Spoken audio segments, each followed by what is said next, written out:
Okay, we've got a lot to talk about with UFOs today, so get in here. This is Jack with Cosmic Road. I'll talk about UFOs and the paranormal. Please hit like and subscribe, and let me know what you guys think in the comments below. Well, things are continuing to be weird in New Jersey. Now they've got weird booms and noises. I've talked before about weird booms and noises before around the world. Well, they've got them in New Jersey, so take a look. And it was loud. Two mysterious sounds. One at around 10:29 p.m. Thursday, and another at around 3:43 Friday morning. Mike Muratori telling us he even saw the sky changing colors. Blue, then it went white, and it was just crazy. The Middletown Police Department stating on his Facebook page that the light and loud noise was caused by a transformer. It didn't sound like a transformer. I've seen many transformers go. Yeah, it was much louder. Jersey Central Power and Light telling Pix 11 News that they haven't had any transformer explosion in this community on neither of these 2 days. I thought that was really interesting that the police seem to be lying about it. Not only are there weird noises, when you could say maybe there's a conventional explanation for those noises, but if there was a conventional explanation, why would the police be lying about it? So, yeah, so what do you guys think? Is that an anomalous incident or a couple of anomalous incidents with these weird noises in New Jersey? Does it have anything to do with the mystery drones? Let me know what you guys think about that. Meanwhile, James Fox is giving us a percentage of, what's the percentage that he's going to get his hands on the video of the Virginia alien that we've all heard about, or many of us have heard about? I would say probably 30% chance of getting it. I wish I could say 100%, but I can't.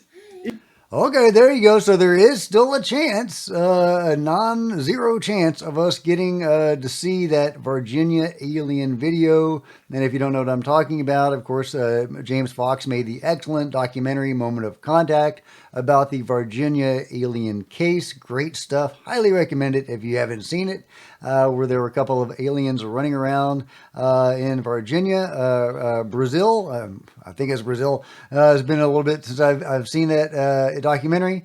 And yeah, they sadly both perished ultimately, and one human fatality as well. But there is supposedly video of at least one of these beings, and it is held in the hands of, I guess, whoever took it or their family members. And James is trying to acquire it. So far hasn't had any luck, but it seems like he has not given up hope of getting that. Meanwhile, of course, we've got a new president now. President Trump has vowed to release a report on the mystery drones shortly after his inauguration. He said a day or so after the inauguration, he would release a report on the mystery drones. He seemed to give himself a little wiggle room there, a day or so. So I'm expecting that would be at least within the first week, right? So hopefully sometime this week he'll pony up with the goods and give us some information on what the hell is going on in the skies around the world.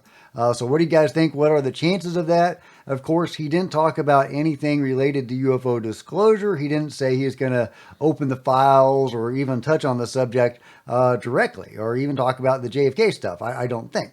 So, but he has talked about that before, about being transparent with that and disclosing files. We'll see if he does. So, fingers crossed.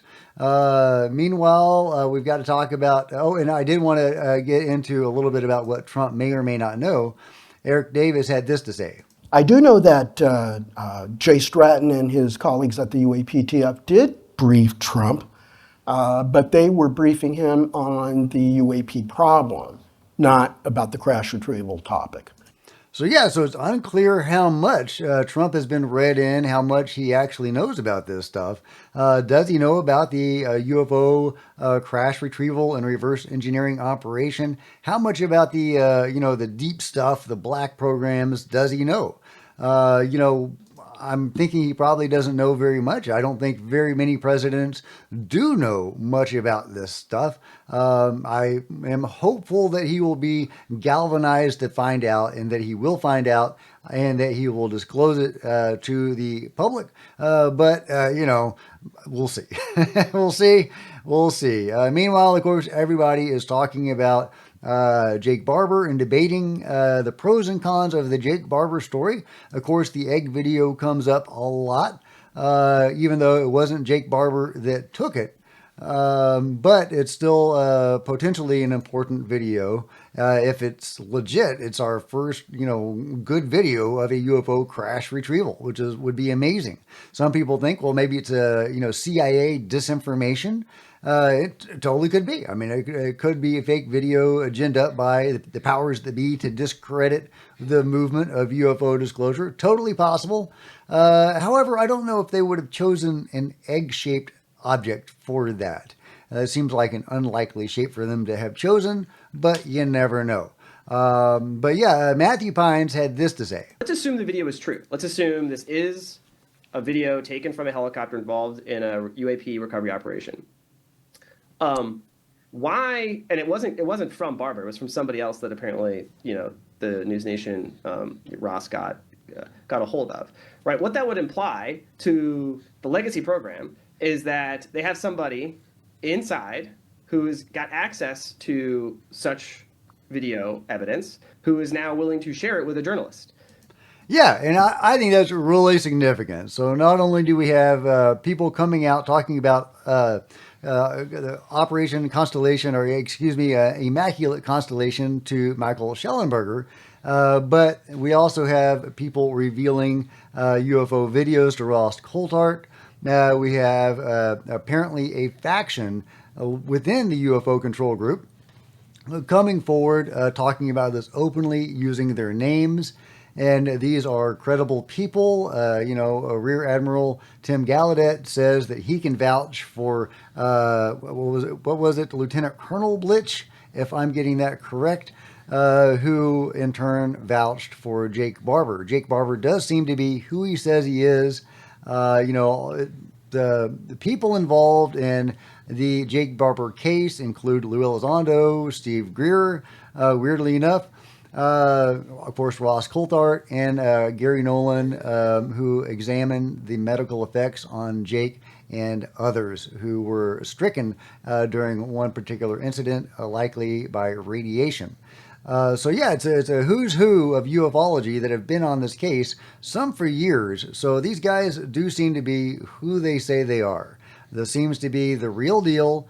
Guys on the inside who have done UFO crash retrievals and may know more than that, talking openly about their experiences and what they've done. I'm really, really intrigued by all of that. I have so many questions. For example, what the hell's in the mystery boxes that they were transporting that may have poisoned them? Was that possibly reverse engineered technology? Was that, man-made UFOs with a nuclear powered, device of some sort powering them? As in the Cash or Crash Landrum case. Landrum, I think in the 80s, where there was this nuclear powered man-made UFO. Is that still going on? Are they still using stuff like that? There has been other evidence that has come out over the years suggesting that even ET technology can have radiological effects. That even though they're not nuclear powered, they can produce radiation poisoning. And I've talked about or shown some of the evidence for that in the past. So just because it's producing radiation poisoning does not mean it's man-made, but it's very interesting. But Matthew Pines is bang on. We very likely are in an era where people that are in the know, that have access to some of this stuff, this amazing information from within the UFO control group, are now coming forward. And even though there may have been attempts on their life in the past, they are still alive and are coming forward with this information that's extremely, extremely exciting to me and extremely encouraging. Chris Lato's response to it was this. LOL, people are a sight to behold. How can they hide it for 80 years, you ask? Look no further than the ridiculous response to this story. You want disclosure, but you can't handle the truth.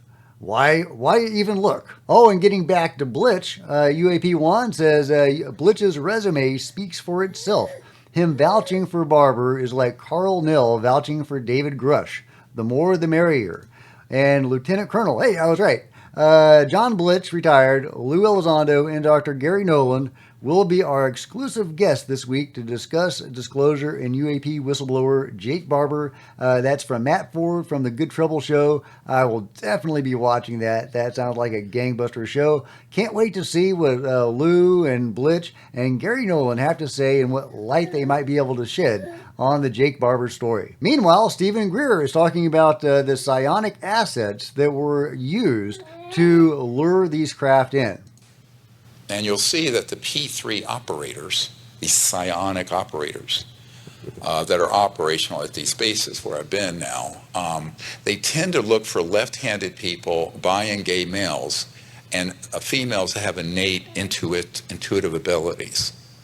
And that's who they will go to in these poor areas and abduct them using the craft you just saw from Mr. Herrera.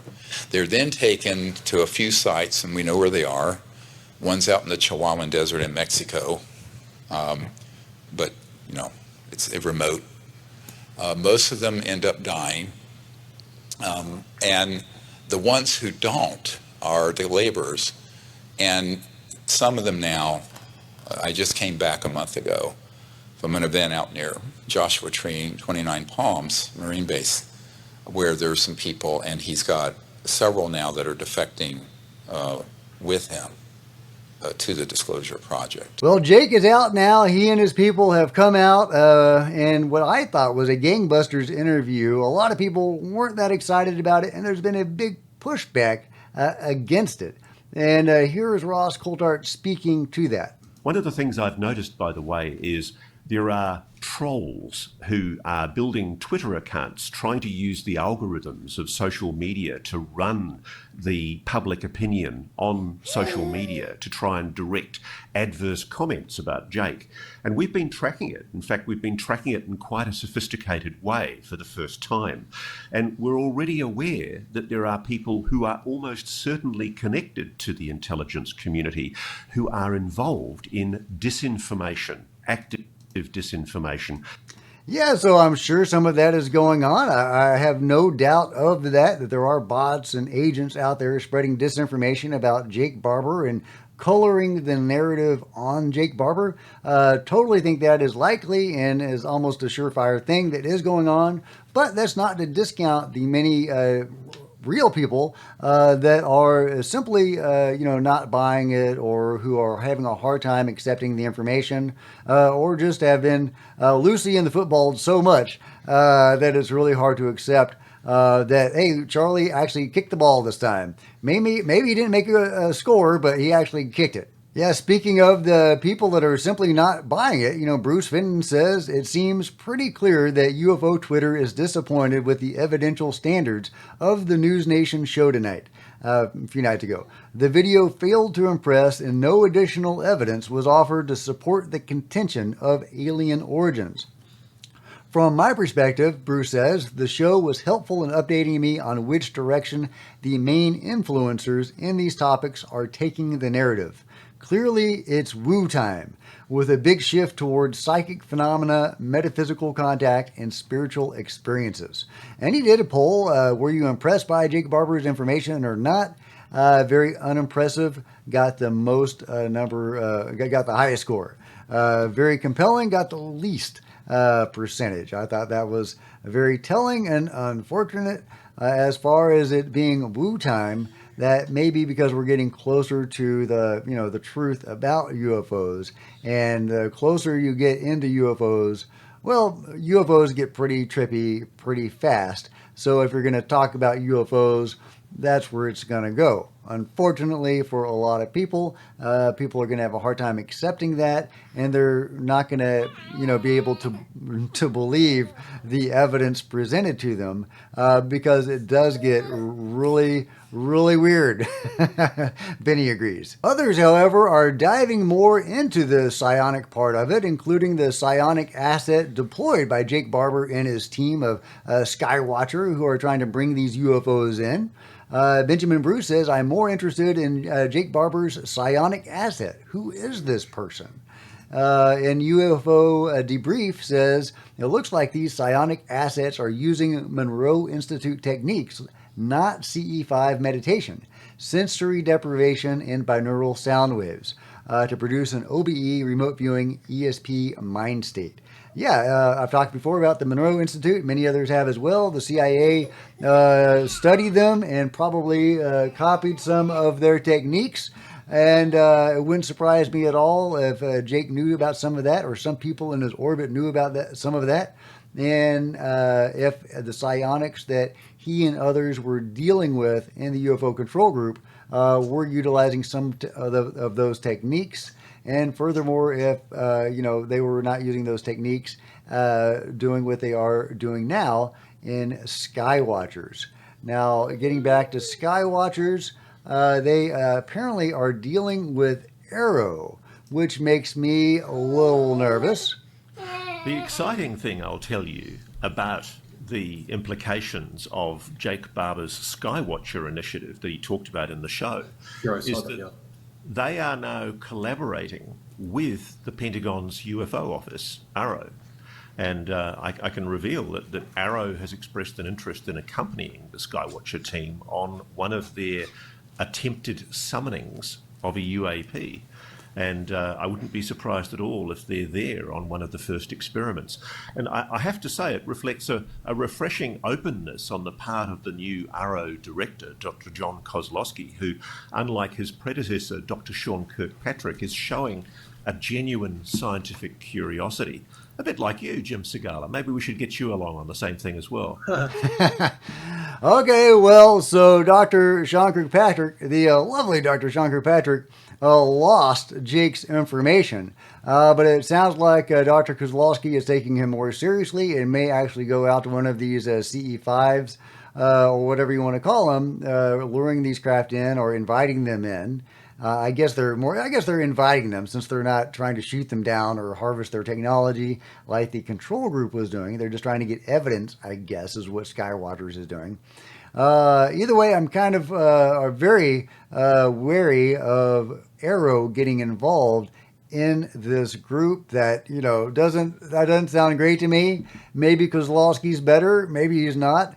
He doesn't seem that much better. He said, we don't have any exotic technology. We haven't seen any evidence of advanced technology. I mean, he said that, which is BS. So I'm not encouraged by Kozlowski. I think that he's just incrementally better than Kirkpatrick.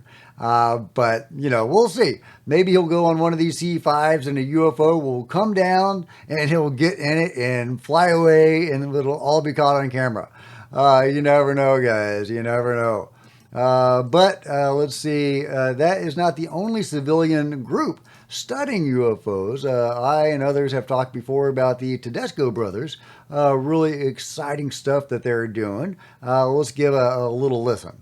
The Tedesco brothers are both engineers who have been using the night crawler to record their findings, and we caught up with them outside of the Francis Gorbeski Airport yesterday in West Hampton Beach, where they were set up to monitor those recent drone sightings we were talking about at the airport, using their observatory on wheels, essentially, equipped with specialized cameras, which has a 36 times optical zoom, night vision, Geiger counters, G-force sensors, and monitors, which they use to look at the parameters of their sightings, comparing them to commercial real-time flight tracking data to investigate what the flying objects in the sky may be. Take a listen. This is a portable radar system. Okay. It's a millimeter wave radar, and what it does is it detects motion up to about 200 miles per hour. Okay. So if there's objects... Is that the sound I'm hearing? Yes. As a matter of fact, if my brother Jerry walks in one direction,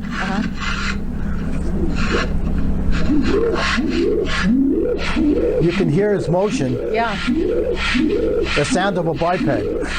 Okay, very interesting. A spooky noise, though. But yeah, I love the Tedesco brothers and what they're doing, and I love the idea of civilians studying UFOs using technology and modern equipment to maybe get us a little closer to the truth of them, and moreover, providing evidence to the public of this stuff. I love it. I can't wait.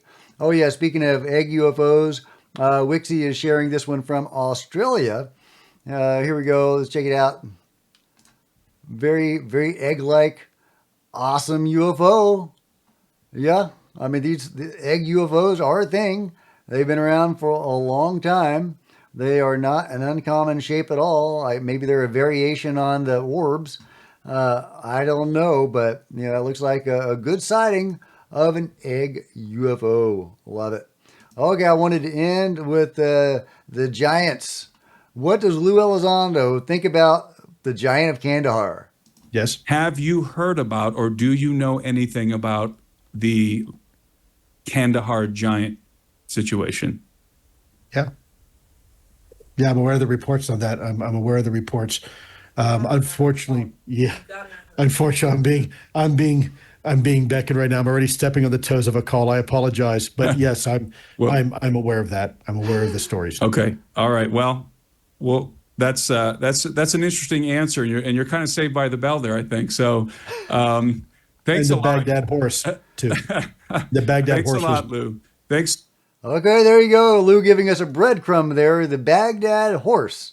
Okay, I may have to look that up. But I love that, being saved by the bell from having to answer questions about the Kandahar giant. Let me know what you think about it all in the comments below. And if you've enjoyed this video, please give me a big thumbs up. I sure would appreciate it. Smash the like button and the subscribe button and the bell to be notified of future videos. You don't want to miss a thing. Join me on social media. There's Facebook and Twitter links below. Love to see you guys there. If you want to support Cosmic Road in a bigger way, consider grabbing a coffee mug or a t-shirt in the merch store below, or by becoming a channel member. Channel members are rock stars, and I really appreciate you guys' support. Thank you.